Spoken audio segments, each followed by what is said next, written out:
La siguiente presentación consta de preguntas frecuentes que el proyecto Mesías 2030 ha recibido en relación con la serie Mesías 2030, la cronología profética mesiánica y nuestras respectivas respuestas. La presentación se realiza asumiendo que el espectador ha visto recientemente la serie completa Mesías 2030, la cronología profética mesiánica. Pregunta: ¿por qué se utilizan AS y EC en lugar de AC y DC? En el proyecto Mesías 2030, priorizamos la precisión bíblica y la integridad académica en todo lo que hacemos. Si bien respetamos a quienes usan AC, que significa antes de Cristo, y a que significa Anodini, latín, en el año del Señor, elegimos usar AS antes de la era común y EC, era común, por varias razones. Los académicos han determinado que Yeshua Jesús nació entre el 5 a.C.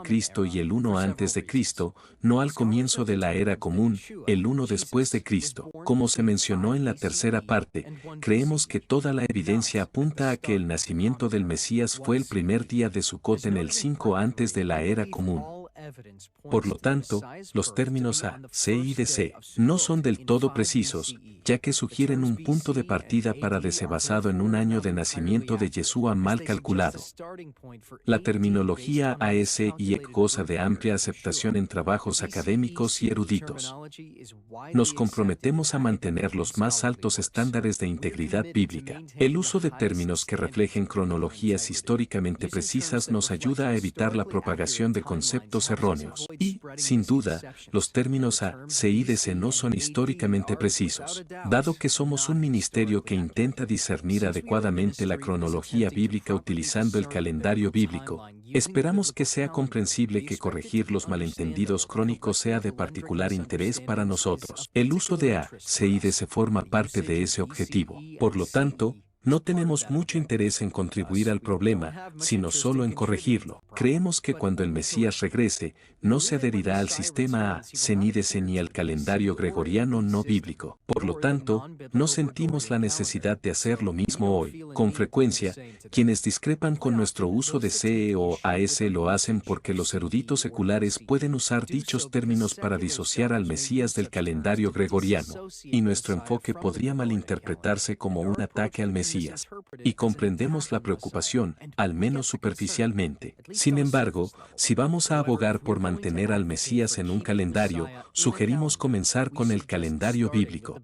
Alinear nuestra práctica con términos históricamente precisos refleja nuestra anticipación de su reino y de un regreso al calendario bíblico. Es el calendario bíblico, no el calendario gregoriano, el que integra el mensaje del Evangelio del Mesías a través de las fiestas de Jehová como marcadores mesiánicos proféticos que se encuentran en Levítico 23. Si ahí es donde Dios coloca al Mesías en un calendario, entonces eso es lo que queremos hacer nosotros también. Animamos a todos a hacer lo mismo. Nuestro objetivo es presentar enseñanzas que sean veraces e inexpugnables, preservando la integridad de nuestro ministerio y la palabra de Dios. Nuestro interés está en el calendario bíblico y cómo se conecta con el Mesías Yeshua, no en el calendario gregoriano, que solo sirve como una desafortunada distracción hecha por el hombre del calendario de Dios y sus días santos. Pregunta: si el año gregoriano 2030 equivale al año bíblico 6000, ¿por qué el año judío es actualmente 5784 en el año gregoriano 2024? El calendario judío que comúnmente vemos hoy,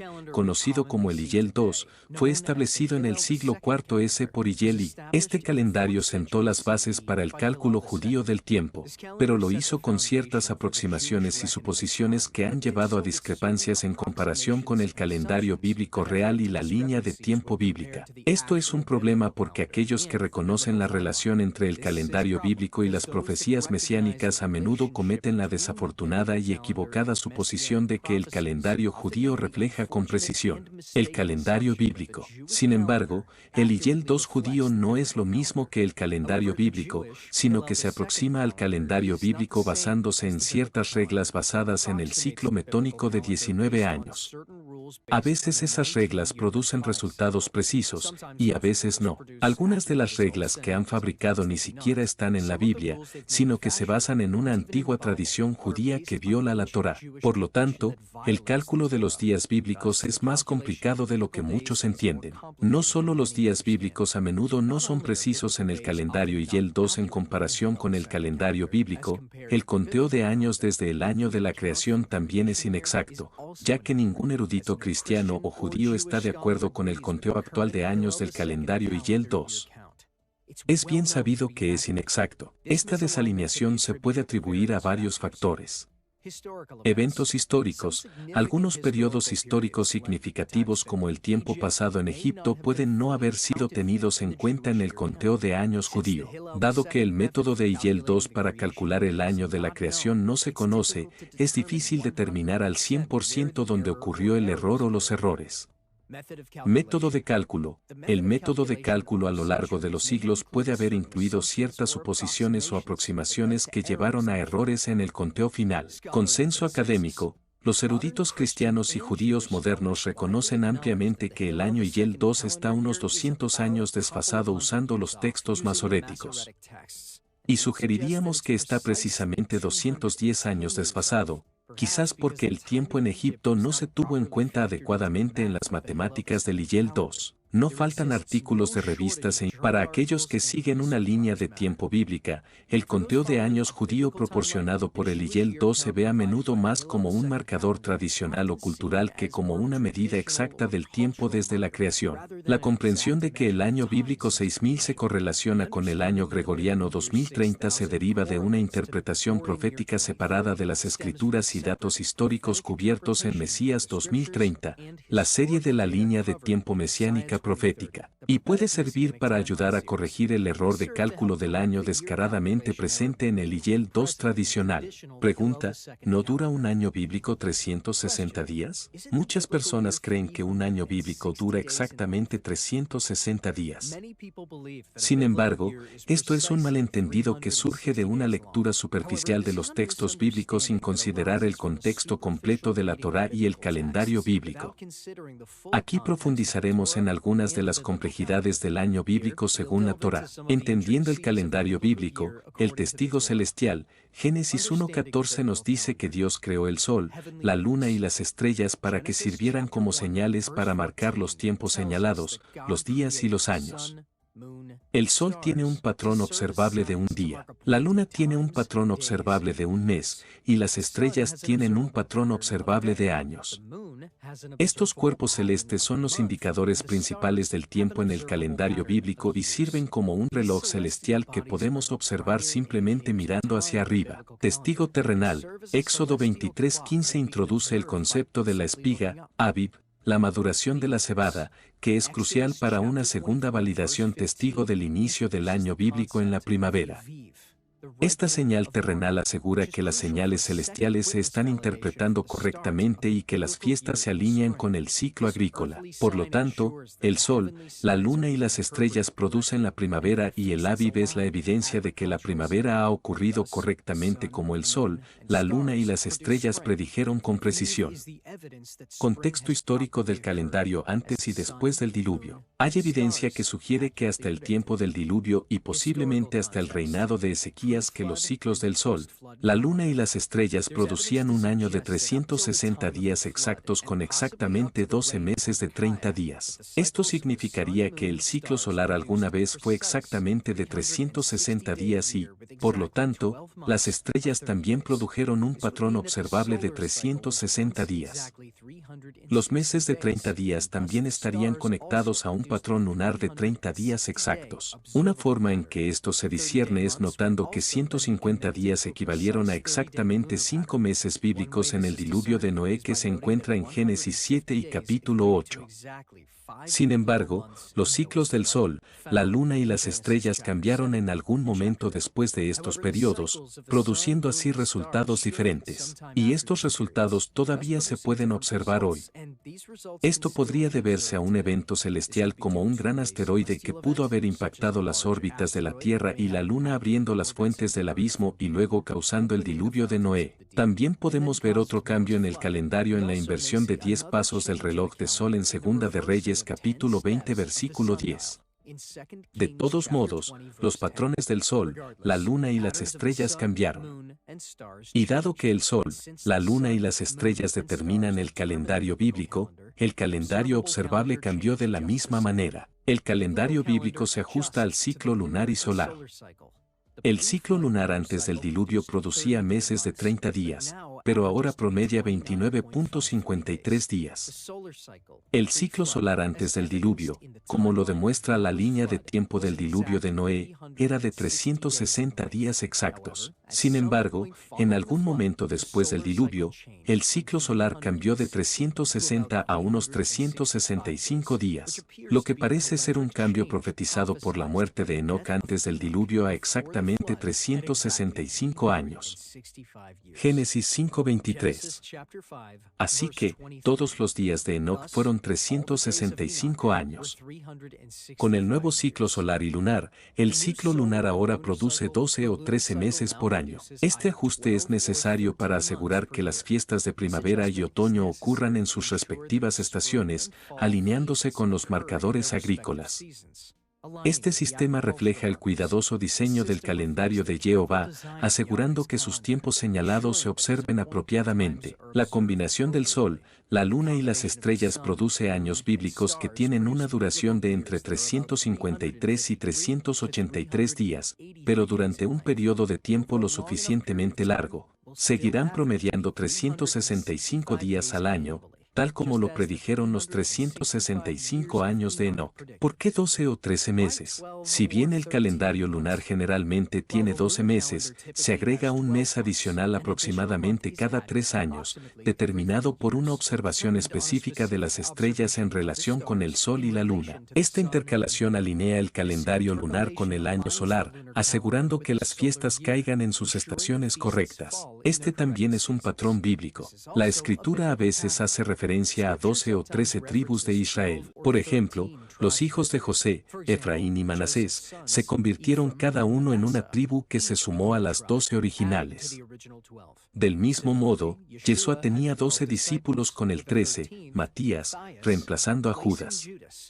Hechos 1:26. Este patrón sugiere un precedente bíblico para un número flexible que se adapta para mantener el orden divino.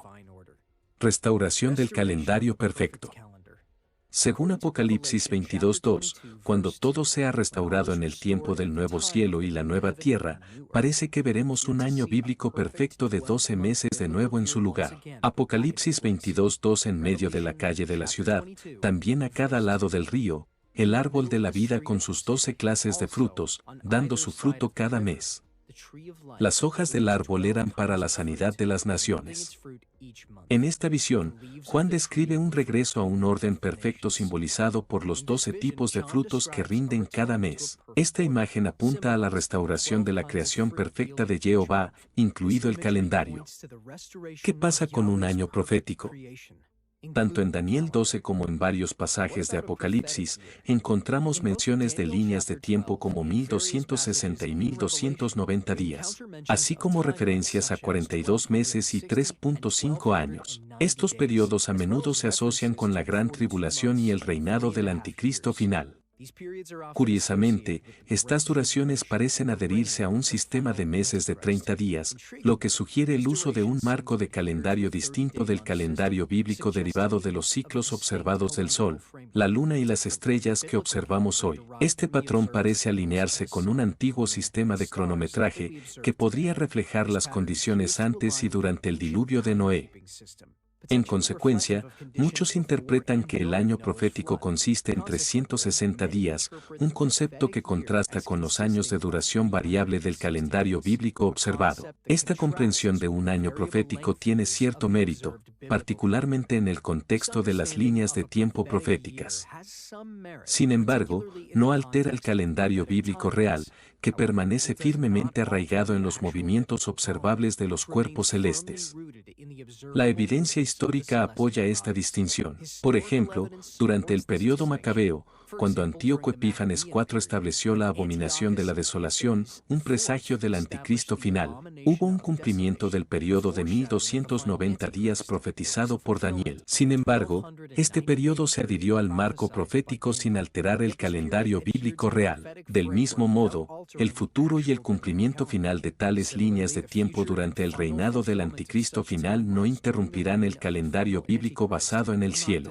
El concepto de un año profético se vuelve particularmente significativo para comprender las líneas de tiempo que conducen a la segunda venida del Mesías. Como se revelará en la cuarta parte de nuestra serie insignia, el año profético proporciona un marco consistente que permite que los eventos clave comiencen y terminen en días bíblicamente significativos. Esta alineación temática subraya la importancia del año profético al tiempo que preserva la integridad del calendario bíblico. La interacción entre estos dos sistemas resalta la precisión divina y la interconexión de la profecía bíblica. Pregunta: ¿cuándo es el rapto? Aunque la palabra de influencia latina rapto no aparece explícitamente en las Escrituras, describe un evento bíblico significativo y real: ser arrebatado. Primera Tesalonicenses 4:16 al 17. Porque el Señor mismo descenderá del cielo con una voz de mando, con voz de arcángel, y con trompeta de Dios, y los muertos en Cristo resucitarán primero. Luego, nosotros los que vivimos, los que hayamos quedado, seremos arrebatados juntamente con ellos en las nubes para encontrarnos con el Señor en el aire, y así estaremos siempre con el Señor. En este pasaje, vemos una secuencia. Los muertos en Cristo son resucitados primero, seguidos por los creyentes vivos que son arrebatados para encontrarse con el Mesías en el aire. Este evento se conoce en las Escrituras como la primera resurrección. Colocación de la primera resurrección. La gran tribulación es un periodo distinto de 3 años y medio y mucho debate rodea el momento del rapto en relación con este periodo. En las partes 1 y 2 de nuestra serie insignia, la línea de tiempo mesiánica profética, analizamos 52 profecías y patrones para determinar la línea de tiempo de la primera resurrección, que es el año bíblico 6000, que también es el tercer y séptimo día, y el 120º año de jubileo. Esto comienza el séptimo día, el reinado de 1000 años, también conocido como el Día del Señor. Estas 52 profecías conectan temáticamente el regreso del Mesías, el comienzo de la ira y la primera resurrección como si fueran el mismo momento en el tiempo. Debido a que la gran tribulación no puede incluirse en el reinado de 1000 años, y la primera resurrección y el regreso del Mesías comienzan el reinado de 1000 años, debemos concluir que la gran tribulación precede a la primera resurrección. Debido a que la primera resurrección ocurre justo antes del rapto, entonces el rapto también sigue a la gran tribulación de 3.5 años. Si esto es cierto, entonces esperaríamos encontrar profecías y patrones que indiquen esta verdad. Y eso es de hecho lo que encontramos. Patrones clave que apoyan el momento. Elías. Después de 3.5 años de ministerio, Elías fue arrebatado. Segunda de Reyes capítulo 2 versículos 11 y 12. Mesías Yeshua. Después de 3.5 años de ministerio, Yeshua fue arrebatado al cielo. Hechos 1 versículos 9 al 11. Los dos testigos. Después de 3.5 años de testimonio durante la gran tribulación, ellos también son resucitados y arrebatados. Apocalipsis 11 versículos 11 y 12. Este patrón consistente de 3.5 años subraya la importancia de la línea de tiempo profética y su conexión con el rapto y la primera resurrección. El grito de Elías antes de ser arrebatado, los carros de Israel y sus jinetes. Segunda de Reyes 2:12 se conecta temáticamente con la imagen del regreso del Mesías con ángeles en las nubes. Judas 1:14, he aquí, el Señor viene con decenas de miles de sus santos. Mateo 24:29 al 31. Inmediatamente después de la tribulación de aquellos días, el sol se oscurecerá, la luna no dará su luz, y las estrellas caerán del cielo. Entonces aparecerá en el cielo la señal del Hijo del Hombre, y entonces se lamentarán todas las tribus de la tierra, y verán al Hijo del Hombre viniendo sobre las nubes del cielo, con poder y gran gloria. Y él enviará a sus ángeles con un gran clamor de trompeta, y ellos reunirán a sus elegidos de los 4 vientos. Este pasaje confirma que el rapto ocurre después de la gran tribulación pero antes del periodo de la ira. Apocalipsis 20 confirma esta línea de tiempo. Apocalipsis 20 establece claramente que la primera resurrección ocurre después del periodo de decapitaciones y la marca de la bestia que está presente durante la gran tribulación. Apocalipsis 24 al 6. Vi tronos, y se sentaron sobre ellos los que recibieron la autoridad para juzgar. También vi las almas de los que habían sido decapitados por el testimonio de Jesús y por la palabra de Dios. Y a los que no habían adorado a la bestia ni a su imagen, y que no habían recibido su marca en la frente o en la mano, y revivieron y reinaron con Cristo por 1000 años. Pero los demás muertos no revivieron hasta que se cumplieron los 1000 años. Esta es la primera resurrección. Bienaventurado y santo el que tiene parte en la primera resurrección. Sobre tales la segunda muerte no tiene poder, sino que serán sacerdotes de Dios y de Cristo, y reinarán con él por 1000 años. Apocalipsis 20 exige que la primera resurrección sea después de la marca de la bestia en la gran tribulación. Cuando consideramos lo que tanto Apocalipsis 20 como 1 Tesalonicenses nos dicen, el momento del rapto se vuelve obvio. Porque sabemos que la primera resurrección es antes del rapto. 1 Tesalonicenses 4, 16-17. Y porque sabemos que la marca de la bestia ocurre antes de la primera resurrección y el reinado de 1000 años, podemos concluir con seguridad que el rapto también debe ser después de la gran tribulación. Esto también es consistente con el patrón bíblico repetido de que hay un periodo proféticamente significativo de 3.5 años antes de ser arrebatado y, por lo tanto, es exactamente lo que esperaríamos. Basado en 52 profecías y patrones, el rapto y la primera resurrección se alinean con el año bíblico 6000 correspondiente a Yom Teruah 2030. Esto marca la culminación de la tribulación y precede a la ira de Dios. La gran tribulación de 3.5 años comienza después de la abominación de la desolación. Durante este periodo, los fieles y aquellos que están observando activamente cómo instruye el Mesías participarán en el éxodo mayor donde serán protegidos sobrenaturalmente hasta la primera resurrección. El rapto ocurre en el regreso del Mesías en Yom Teruah 2030, inmediatamente después de la tribulación y justo antes de que comience la ira del Cordero. La ira y la tribulación son dos cosas diferentes y tienen dos propósitos distintos. La tribulación llama al arrepentimiento mientras que la ira ejecuta el juicio sobre los impenitentes. Después del rapto, los elegidos serán resguardados en cámaras durante el corto periodo de ira. La ira del Señor comienza cuando el Señor llega. Las naciones se enfrentarán al juicio entre Yom Teruah y Yom Kippur en 2030. Después de esto, los elegidos entrarán en la tierra prometida para reinar con el Mesías durante su reino de 1000 años. El rapto y la primera resurrección son eventos fundamentales en la línea de tiempo profética de Dios, que ocurren después de la tribulación y antes de la ira. Esto simplemente sirve como una introducción, y sustancialmente más de esto se cubrirá en la parte 4 de la línea de tiempo mesiánica profética. Pregunta: ¿por qué incluyen una brecha en la línea de tiempo en el capítulo 9 de Daniel? La pregunta de por qué hay una brecha en la línea de tiempo en las 70 semanas del capítulo 9 de Daniel se plantea a menudo debido a la aparente discontinuidad en la línea de tiempo profética. Exploremos la razón detrás de la inclusión de una brecha de 2000 años apoyada por profecías y patrones bíblicos. Afirmamos que hay una brecha de 2000 años, 40 jubileos o 2 días entre dos periodos de 3.5 años del trabajo del Mesías. Este concepto se basa en al menos 52 profecías y patrones revelados en las partes 1 a 3 de la línea de tiempo mesiánica profética. Daniel 9:27 también incluye ambos periodos de 3.5 años. El primero es el fortalecimiento del pacto a través del sacrificio del Mesías al final de los 3.5 años. Daniel 9:27 ALSV, y él ha fortalecido un pacto con muchos por un periodo de 7. Y en medio del periodo de 7, él causa que el sacrificio y la ofrenda cesen. Y el segundo periodo de 3.5 años es el reinado del anticristo que termina con el Mesías destruyendo al anticristo al final de los últimos 3.5 años.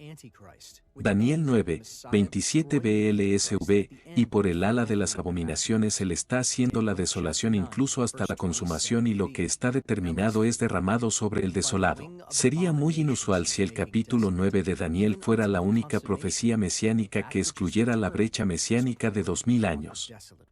Tal omisión haría que el capítulo 9 de Daniel fuera una anomalía, una excepción única entre las muchas profecías que consistentemente siguen. Todas las demás profecías mesiánicas muestran una estructura uniforme que incorpora los 2 días, 2000 años, 40 jubileos y 2 periodos distintos de 3.5 años relacionados con la primera y segunda venida del Mesías. Por lo tanto, debemos esperar la misma continuidad en el capítulo 9 de Daniel. Si el capítulo 9 de Daniel no incluye esta brecha de 2000 años, contradeciría las otras 52 profecías y patrones que exploramos meticulosamente en las partes 1 y 2 de la serie de la línea de tiempo mesiánica profética. Pregunta: en Mesías 2030, la línea de tiempo mesiánica profética, parte 3. Mencionaste que Daniel 9:27 se refiere al Mesías basándose en la continuidad del contexto de los versículos 25 y 26. Sin embargo, dado que Daniel 9:27b menciona la abominación de la desolación, y sabemos por los capítulos 8, 11 y 12 de Daniel que este evento implica la eliminación de las ofrendas quemadas regulares, ¿cómo se conecta la cesación del sacrificio y la ofrenda en el versículo 27 con el Mesías en lugar de con el anticristo en el versículo 27b? ¿Cómo se puede explicar esta distinción claramente? Solo pudimos incluir una cantidad limitada en nuestra presentación de la parte 3 y existen desafíos sustanciales para enseñar de manera efectiva sobre este asunto con absoluta claridad. Tomaría docenas de horas. Es más fácil enseñar sobre este asunto al leer el hebreo, pero haremos todo lo posible para explicarlo usando traducciones al inglés. De acuerdo con muchos, también estamos de acuerdo en que en Daniel 9:27b es de hecho el anticristo el que causa la abominación de la desolación. Daniel 9:27b LSV, y por el ala de las abominaciones él está haciendo la desolación incluso hasta la consumación y lo que está determinado es derramado sobre el desolado. 3 capítulos después en Daniel 12. Aprendemos que la abominación de la desolación es la eliminación de las ofrendas quemadas regulares y comenzará un periodo de 3.5 años y ese periodo terminará con la destrucción del anticristo. Daniel 12:11. Y desde el tiempo en que se quite la ofrenda regular quemada y se establezca la abominación que causa desolación, habrá 1290 días. Sin embargo, en Daniel 9:27a, este individuo en particular no quita las ofrendas quemadas regulares como el anticristo en Daniel 12. En cambio, en Daniel 9:27a, aprendemos que este individuo en particular causa que un sacrificio y la ofrenda cesen. Daniel 9:27a LSV. Y él ha fortalecido un pacto con muchos por un periodo de 7. Y en medio del periodo de 7, él causa que el sacrificio y la ofrenda cesen. Para aquellos íntimamente familiarizados con el protocolo del templo bíblico y el se dan cuenta rápidamente de que la redacción en Daniel 9:27a es explícitamente diferente en lenguaje, función y significado. Cuando este individuo en particular causa que el sacrificio y la ofrenda cesen, es radicalmente diferente de cuando el anticristo quita las ofrendas quemadas regulares como se señala en Daniel 8:11 al 13, Daniel 11:31 y Daniel 12:1. Tenga en cuenta el lenguaje de unión exactamente igual para estos y cómo difiere con Daniel 9:27a. En Daniel 9:27a, es el sacrificio y la ofrenda lo que cesa en medio de la semana, que es exactamente 3.5 años en la semana 70. Observe cómo el lenguaje aquí en Daniel 9:27a es diferente tanto en hebreo como en inglés en comparación con lo que hace el anticristo en relación con las ofrendas quemadas regulares. Esto es importante y nos ayuda a saber que algo más está sucediendo y no es lo mismo. El lenguaje es exactamente el mismo para los capítulos 8, 11 y 12 de Daniel y está claramente relacionado con el anticristo. La redacción exacta en Daniel 9:27a es única. Esto no es sorprendente una vez que uno se da cuenta de que el versículo 26 del contexto está relacionado específicamente con el Mesías, no con el Anticristo, lo que revelamos de varias maneras diferentes en la línea de tiempo mesiánica profética, parte 3. Las palabras exactas usadas son importantes. El contexto hebreo es importante. Comprender el sistema de sacrificios y el protocolo del templo es importante. El anticristo quita las ofrendas quemadas regulares, lo que significa todos los sacrificios. El Mesías causa que el sacrificio y la ofrenda cesen. Y esto es singular, lo que significa un sacrificio y una ofrenda muy específicos. Aquí es donde es de vital importancia conocer el protocolo del templo y el lenguaje del templo. Algo de lo que la mayoría de los maestros dominantes y populares de la escatología bíblica se quedan vergonzosamente cortos en la comprensión adecuada.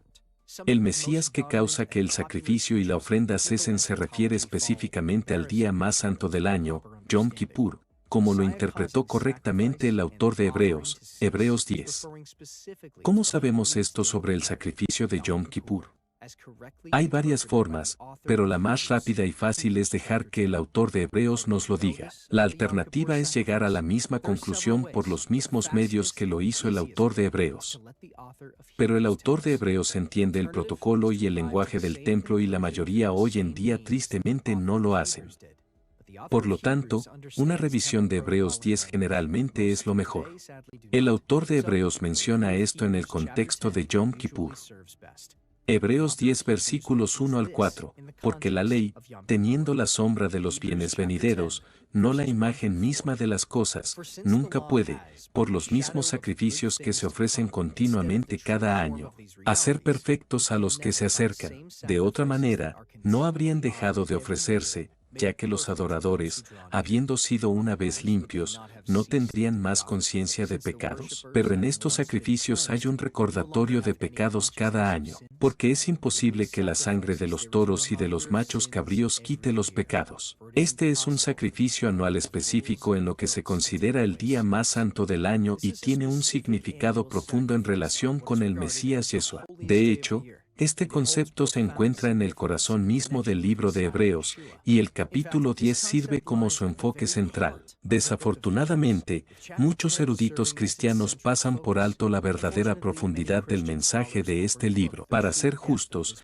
entenderlo es un desafío, especialmente dado que ahora estamos a 2000 años de distancia del sistema de sacrificios original, lo que nos pone en una desventaja interpretativa significativa. Es por eso que enfatizamos estos versículos específicos en esa sección de la presentación de la parte 3 para demostrar claramente la conexión y ayudar a la audiencia a captar su significado. Hebreos 10, y por esa voluntad hemos sido santificados mediante la ofrenda del cuerpo de Jesucristo una vez para siempre. Hebreos 10 versículos 17 y 18. Luego añade, no me acordaré más de sus pecados y de sus iniquidades. Donde hay perdón de estos, ya no hay más ofrenda por el pecado. A Yom Kippur a menudo se le llama el día de expiación del pecado porque su enfoque central era la expiación y el reconocimiento de los pecados a través de sacrificios prescritos. Sin embargo, bajo el nuevo pacto, nuestros pecados ya no son recordados como se promete en Hebreos 8:12, Hebreos 10:17 y 18 y Jeremías 31:34. Esto es importante de entender. Esta es tanto una profecía mesiánica como su cumplimiento que se alinea perfectamente con el significado profético de Daniel 9:27a, que predice la cesación de este sacrificio específico. El autor de Hebreos reconoció claramente esta conexión, destacando que a través del sacrificio supremo del Mesías, la necesidad de la ofrenda de Yom Kippur, arraigada en el recuerdo de los pecados, se suspende porque nuestros pecados ya no son recordados. Dado que nuestros pecados ya no son recordados, el sacrificio de Yom Kippur ya no es necesario ni aceptado. Dado que nuestros pecados ya no son recordados y ese es el criterio requerido que produjo una necesidad del sacrificio de Yom Kippur, el sacrificio de Yom Kippur no es ni necesario ni aceptado bajo el nuevo pacto. Durante 40 años antes de la destrucción del templo en el 70 S, los judíos continuaron realizando el sacrificio de Yom Kippur. Sin embargo, durante este periodo, el hilo escarlata, tradicionalmente considerado como una señal de la aceptación del sacrificio, consistentemente no se volvió blanco. Esto se interpretó como un rechazo divino de la ofrenda de Yom Kippur, un rechazo que persistió hasta la destrucción del templo. Para una exploración más profunda sobre este tema, consulte las secciones relevantes en las partes 1 y 2 de la línea de tiempo mesiánica profética. El criterio de sacrificio necesario para el sacrificio y la ofrenda de Yom Kippur, que es un recuerdo de nuestro pecado, ahora se elimina porque nuestro pecado ya no es recordado. Entonces, ¿qué sucede? El sacrificio de Yom Kippur dejó de ser aceptado, lo que produjo la necesidad anual del sacrificio de Yom Kippur, una expiación del pecado, ahora ya no existe. Nuestro pecado ya no es recordado. Esa es la respuesta. Sin embargo, todos los demás sacrificios se reanudarán eventualmente en el regreso del Mesías cuando entremos en la tierra con él. Para aquellos que encuentran este concepto desconcertante, es importante entender que todos los sacrificios en última instancia apuntan al Mesías o sirven como ofrendas a Jehová. Múltiples escrituras afirman que los sacrificios continuarán durante el reinado de 1000 años, incluidos los capítulos 40 al 48 de Ezequiel, Zacarías 14, Isaías 56 versículos 6 al 8 y Jeremías 33 versículos 15 al 18. Además, el propio Mesías Yeshua declaró que volverá a comer la Pascua cuando entre en el reino, el reinado de 1000 años como se registra en Lucas 22 versículos 15 y 16. Esta declaración implica la necesidad de un sacrificio de Pascua durante esa era, proporcionando un ejemplo convincente de la continuación de los sacrificios en el reino mesiánico. Este es sin duda un tema complejo que requiere una profunda comprensión del sistema de sacrificios, particularmente el protocolo de Yom Kippur y su conexión con el trabajo del Mesías Yeshua en el primer siglo. Sin embargo, esperamos haber demostrado claramente la distinción lingüística y funcional entre dos eventos significativos. 1. El Mesías que causa que un sacrificio específico cese como se profetizó en Daniel 9:27a. Y 2. El anticristo que quita todos los sacrificios y ofrendas, lo que lleva a la abominación de la desolación como se describe en Daniel 8 versículos 11 al 13, Daniel 11:31 y Daniel 12:1. Si no hubiera diferencia entre las acciones del Mesías en Daniel 9:27a y las del anticristo en los otros pasajes, esperaríamos que el lenguaje en Daniel 9:27 fuera paralelo al lenguaje utilizado en los versículos específicos del anticristo. La redacción y el contexto distintos en estos pasajes refuerzan la conclusión de que estos son eventos separados y no relacionados a pesar del desafortunado hecho de que muchos eruditos escatológicos cristianos no ven ni aplican la diferencia. Esto concluye la segunda parte de las preguntas frecuentes del Mesías 2030, la serie de la línea de tiempo mesiánica profética. Esperamos y oramos para que nuestras breves respuestas a estas preguntas les brinden a usted y a los suyos cierta claridad con respecto a algunos de los detalles que simplemente no pudimos cubrir en las presentaciones principales. Tenemos mucho más contenido planeado y agradecemos que comparta nuestro contenido y su apoyo para que este trabajo sea posible. Su compra de nuestro contenido apoya nuestros esfuerzos para compartir continuamente este contenido para que todos puedan tener la oportunidad de considerarlo. Si desea apoyar la difusión de este video a aún más personas, visite nuestro sitio web para obtener más información en Messiah2030project.com.